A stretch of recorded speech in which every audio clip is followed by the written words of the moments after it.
Let me tell you a story. It's about a king who, by all accounts, had everything. We're talking a massive kingdom, unbelievable wealth, 1,000 of the most loyal ministers you could ask for, and a queen he absolutely adored. This was a man who had it all. But what if all of that just wasn't enough? This is the story of a king who heard a tiny whisper of something more and decided to risk everything to find it. So let's start with this, because this question is really the whole point of the story we're diving into today.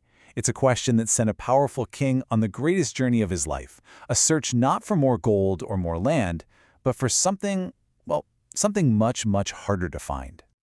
All right, so picture this. We're in the city of Kukatavati, and its ruler is King Mahakapina. I mean, this guy was blessed. His power, absolute. His treasury, overflowing. And his queen, the wonderful Anoja, was his true partner. By any way you measure it, he had already won at life. But here's the catch.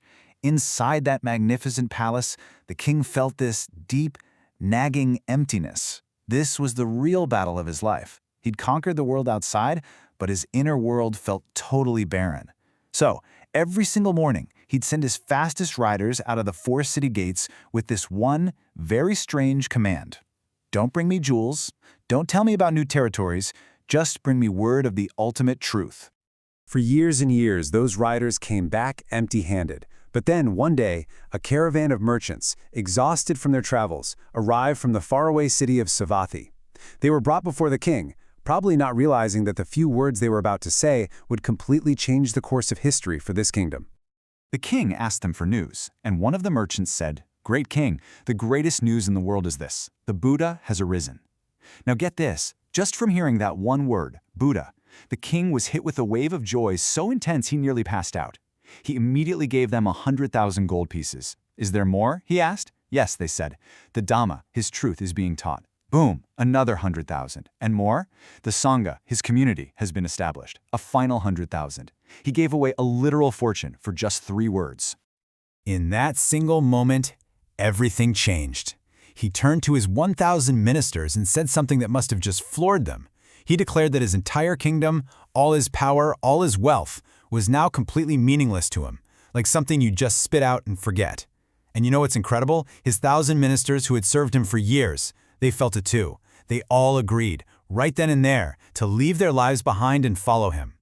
So, just like that, the king and his 1,000 followers rode out, leaving everything behind, without even a second glance. But of course, the path to something this profound was never going to be easy.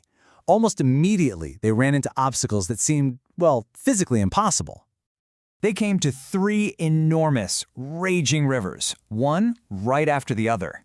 And we're talking no boats, no bridges, absolutely no way to cross.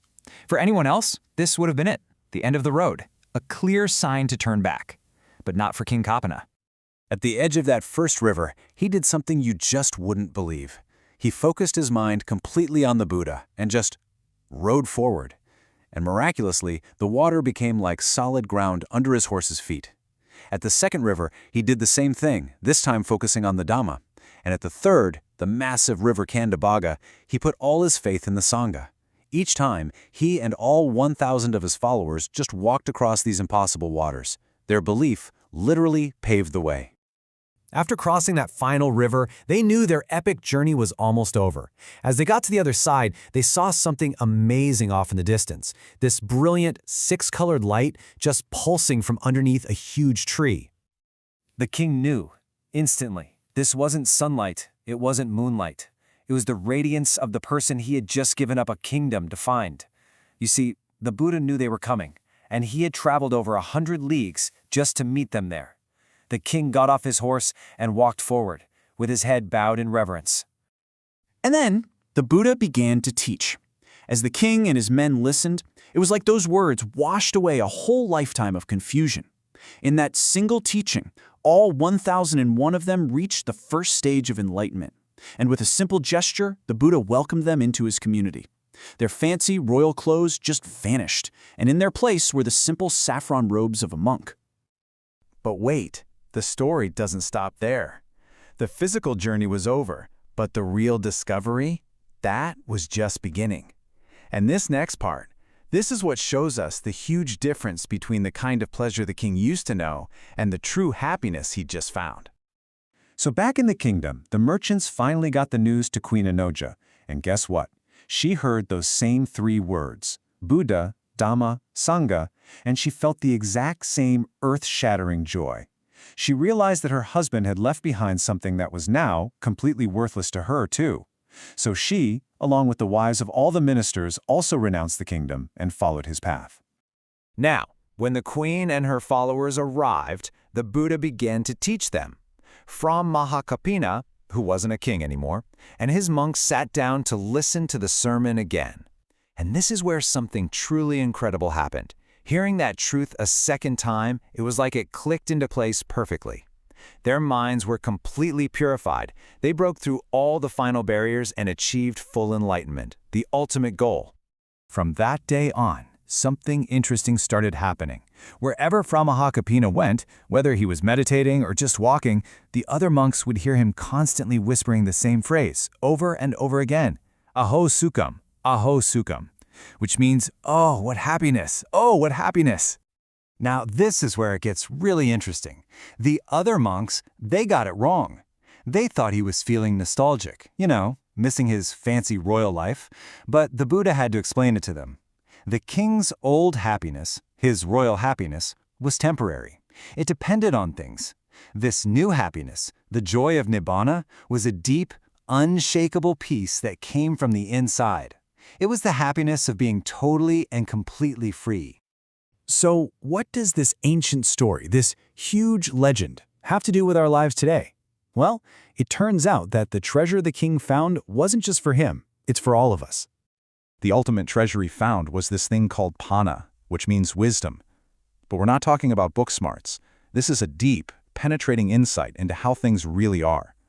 It's the understanding that happiness isn't something you go out and get, but a state you uncover inside yourself.